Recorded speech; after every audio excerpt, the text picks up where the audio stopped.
ई zone Marathi education channel पर आप सभी का स्वागत।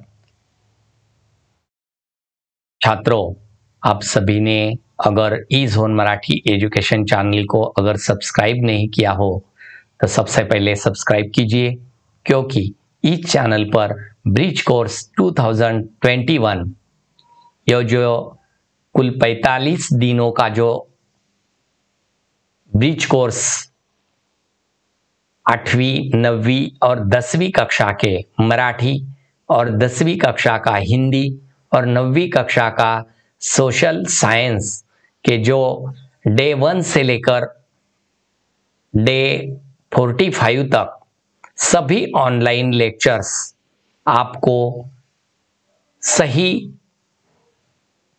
एक्सप्लेनेशन के साथ आपको देखने के लिए मिलेंगे। तो चलिए आज डे 12 में यानी दिन 12 में आप सभी का स्वागत। चलिए आज इस 12th यानी 12 डे में जो हम क्षेत्र की रिवीजन लेने वाले हैं उस क्षेत्र के नाम है वाचन, लेखन, श्रवण और व्याकरण। संवाद वाचन आपने किया होगा, आपको कल ही के जो डे 11th में आपको कहा गया था तो आपने चर्चा की होगी। विराम चिन्हों का उपयोग कैसे करते हैं वही देखा होगा। अगर नहीं देखा होगा तो ई झोन मराठी एजुकेशन इस चैनल पर आपको विराम चिन्ह, हिंदी विराम चिन्ह का ऑनलाइन लेक्चर आपको देखने के लिए मिलेगा। इस YouTube चैनल पर आपको 8वीं, 9वीं, 10वीं कक्षा के सभी ऑनलाइन यानी गद्य और पद्य पूरक पठन के सभी ऑनलाइन लेक्चर्स स्टैंडर्ड 10th और 8वीं कक्षा से लेकर 10वीं कक्षा तक के मराठी के सभी ऑनलाइन लेक्चर्स और बोर्ड एग्जाम के सभी सराव पेपर्स आपको स्पष्टीकरणासह यानी विथ एक्सप्लेनेशन आपको देखने के लिए मिलेंगे। तो जो गद्य में एकांकिका कैसी होती है इस पर आओ हम अब चर्चा करने वाले हैं। तो पहले उदाहरण 1 देखने वाले हैं हम। अशोक ने कहा, आओ आज हम आपकी मातृभूमि की शपथ लेकर प्रण करें कि या तो हम कलिंग के दुर्ग पर अधिकार कर लेंगे या सदा के लिए मृत्यु की गोद में सो जाएंगे। सम्राट अशोक ने कहा।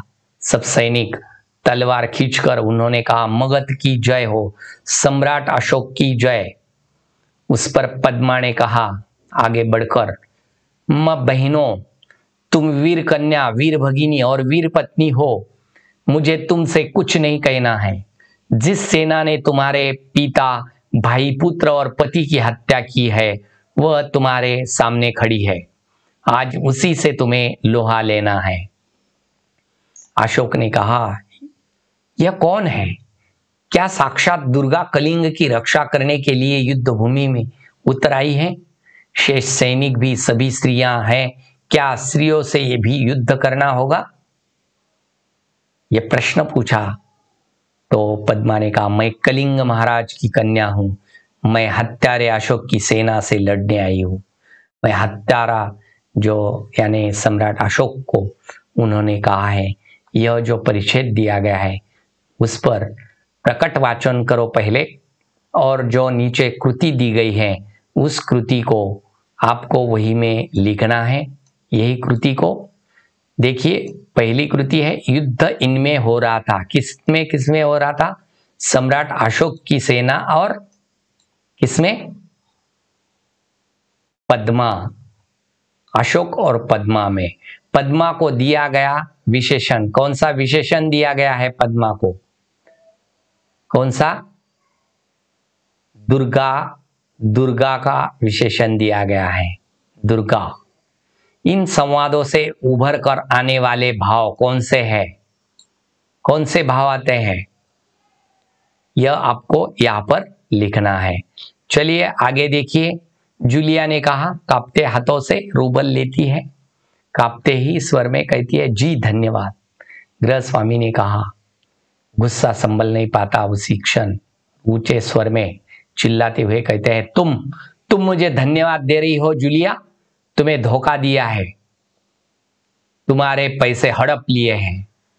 जी हाँ मालिक, गुस्से से आकर, जी हाँ मालिक, जी हाँ मालिक, क्यों? जी हाँ मालिक, मैंने कहा जहां काम किया उन लोगों ने एक पैसा तक नहीं दिया, आप कुछ तो दे रहे हैं, इसलिए आपको शुक्रिया कहा है। गृहस्वामी ने कहा, तुम्हें एक पैसा तक नहीं दिया जूलिया, मुझे इस बात के लिए माफ कर देना कि मैंने तुम्हारे साथ एक छोटा सा क्रूर मजाक किया। जूलिया, क्या ये जरूरी है कि इंसान भला कहलाने के लिए इतना दब्बू, भीरू और बोदा बन जाए कि उसके साथ जो अन्याय हो रहा है उसका विरोध तक न कर सके? बस खामोश रहे और सारी जातियां सहता जाए। अपने को बचाए रखने के लिए तुम्हें इस कठोर, क्रूर, निर्मम और हृदयहीन संसार से लड़ना होगा। अपने दांतों और पंजों के साथ लड़ना होगा, पूरी शक्ति के साथ। मत भूलो जूलिया, इस संसार में दब्बू और रीति रिवाज लोगों के लिए कोई स्थान नहीं है। इसे उचित आरोह और अवरोह के साथ आप खुद, हर एक छात्र ने वाचन करना होगा और उस संवाद को, जो संवाद में गया संदेश, आप खुद को जानना होगा। क्या संदेश दिया है कि किसी भी अन्याय सहना यह भी अपराध है, यानी अन्याय को सहना नहीं, अपनी जुबान से प्रकट करना है, अपने शरीर की कृति से प्रकट करना है, उसे विरोध करना है, यही सीखना होगा, खुद को जागना होगा।